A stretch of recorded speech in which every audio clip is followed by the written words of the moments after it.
Hey everyone, it's Friday and I wanted to give you a ranked update on what I've been reading over the last 7 days.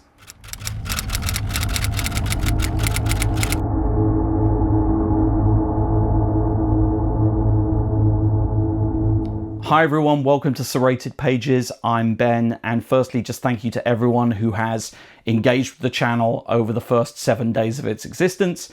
It's a little intimidating launching something from scratch, and so to see people in the comments, to see some of you sharing it on social media, following me on social media, subscribing to the channel, that's been awesome. I would love it if more of you could share, like, and particularly subscribe down below so that you can get updates as we post more videos, but more importantly that we can find new audience and continue to grow this community.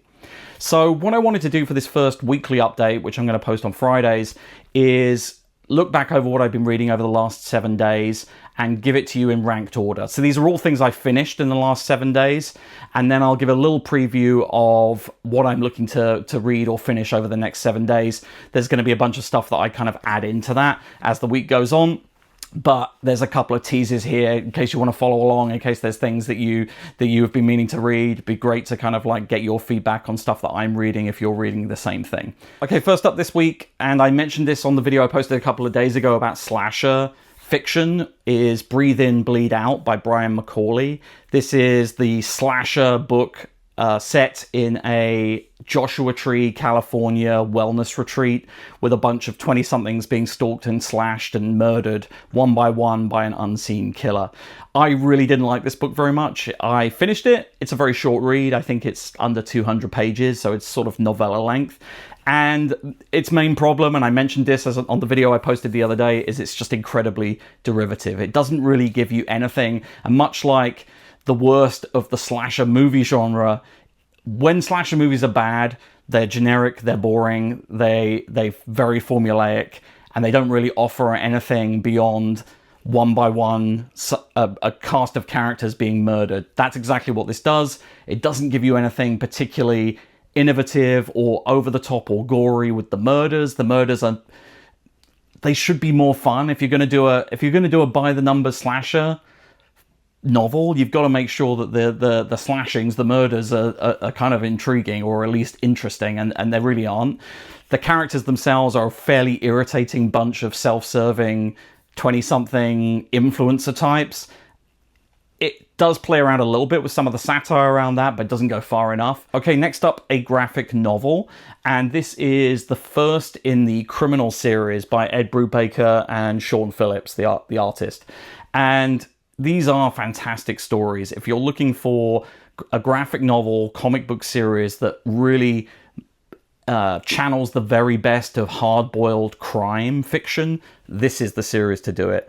The first in the series follows Leo. He's a lifelong career criminal, in fact a second-generation criminal. His father was also a criminal before him. He is driven by rules. He's a professional. He's a man who follows a code of honor. If you've seen any of the movies of Michael Mann, you kind of know this type of character. He is detailed. He is very, very methodical in how he thinks about being a criminal. He is not one who he's not one who breaks the rules. He's not one who is looking to improvise or be erratic. You know, he is a criminal who's driven by process. And he gets involved in a heist which inevitably goes wrong. The heist is organized by a bunch of crooked cops to retrieve a suitcase from an armored car. He's double-crossed, he goes on the run, and eventually has to turn the tables on the people who have double-crossed him and have set him up as part of this heist.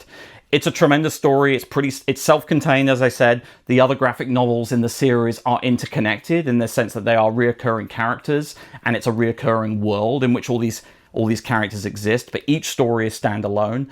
And I'm really excited to dive into the next one in the series. I've got the second and the third ones behind me there, so I'm gonna read the second one over the next week as well. But yeah, if you're looking for a graphic novel series that really does crime in a really, really strong way, this is the series. Okay, next up is Stephen King's The Wasteland, the third in the Dark Tower series, and I talked about this a little bit the other day in terms of the last 3 months have seen me starting the Dark Tower read-through for the first time after many, many tries when I was younger of trying to get through The Gunslinger.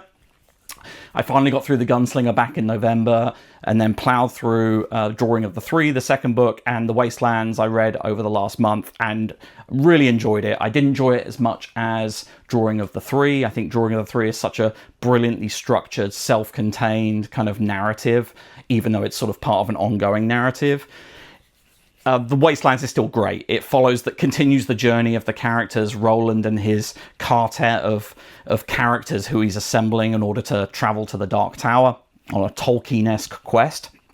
And the first half of the Wastelands follows the group trying to get Jake, who's the boy from the very first book, The Gunslinger, back into the world of Roland and the Dark Tower. He has been sort of stuck in limbo after the incidents, the circumstances of the second book.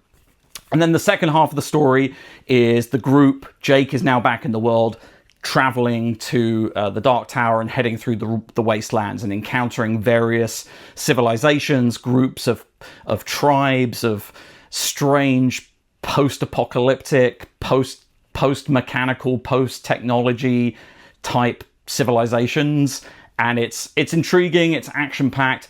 It's a little bit more all over the place than the second book, I think, but I still loved it, and I still can't wait to carry on with the series. I'm going to move on to the next book, Wizard and Glass, which is, I know, a controversial book for some people. I've had some people over the last week tell me it's their favorite Stephen King book. Some people tell me it's one of the worst in the Dark Tower series, so we shall see. I'm excited to dive into it. That's definitely going to be on my TBR for March. Okay, finally, my favorite book I finished this week is Dark Hollow by John Connolly. It's the second book in the series of the Charlie Parker detective novels, of which there are about to be 25. I think the 25 is being published this year. And oh my, I can't believe it's taken me this long to get to this series. I really want to thank my friend Stuart Barr back in the UK, who has mentioned this series on and off to me repeatedly over the years, and I'd never got around to reading it. I started reading it last month. I plowed through the first book, Every Dead Thing, and went straight into Dark Hollow. I love it so much, I'm actually going to do a separate video just talking about why the first two books have got me hooked.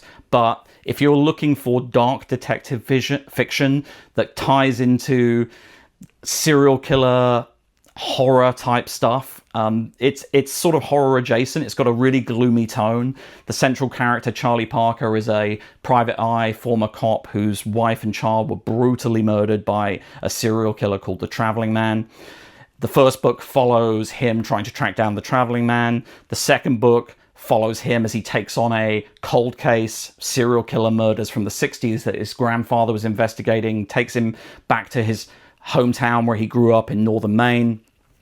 If you like True Detective, the TV series, especially the first season, flawed, dark detective characters who are grieving but really know the mind of a serial killer, serial killers who see murder as like some kind of sick performance art, you know, performative, weird posing of bodies, weird cult type symbols.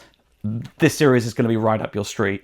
There are supernatural elements that are sort of hinted at in the Dark Hollow, and those apparently become more explicit as the series goes on. But I highly recommend it.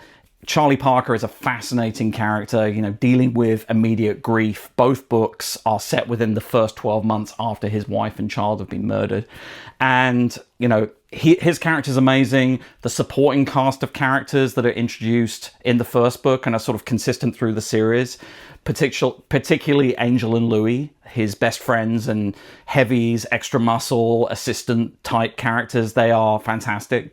And I can't wait to read more. I'm going to dive into the third book in the series over the next few weeks for sure, and keep going. So, you know, the exciting thing about getting into a series like this is seeing that there's 25 books in the series and knowing that I'm not going to run out anytime soon. So I'm really excited about discovering that. So again, thank you to my friend Stuart Barr for finally making me read that. Okay, what am I going to be reading over the next week? Well, I haven't decided. I've got some things on my TBR which I'm going to get to, which I won't tell you now.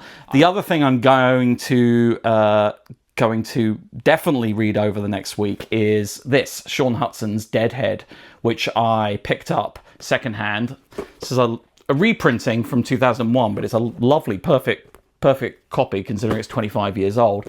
And, you know, this is one of Sean Hudson, king of UK splatter, certainly part of that UK boom in horror that ran through the 80s and into the 90s.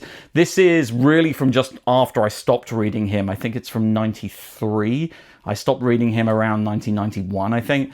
And Deadhead is ostensibly a thriller using it's his Nick Ryan is the character who appears in a number of the books from this sort of period, who's a former counter-terrorist operative, I think, who is now a private eye investigating various stuff. I don't even know what this one's about. It's supposed to be super gory, super violent. It's Sean Hudson. Of course it is. So I'm definitely going to get to that. And outside of that, I will be back with the next video over the next few days. As I said, like and subscribe. Let me know if there's things I should be adding to my TBR for March. I'm going to do a big kind of March TBR update next weekend after we get through the end of February and talk about what exactly I'm going to be reading in March. And until then, thanks very much. Like and subscribe, and I'll see you on the next show.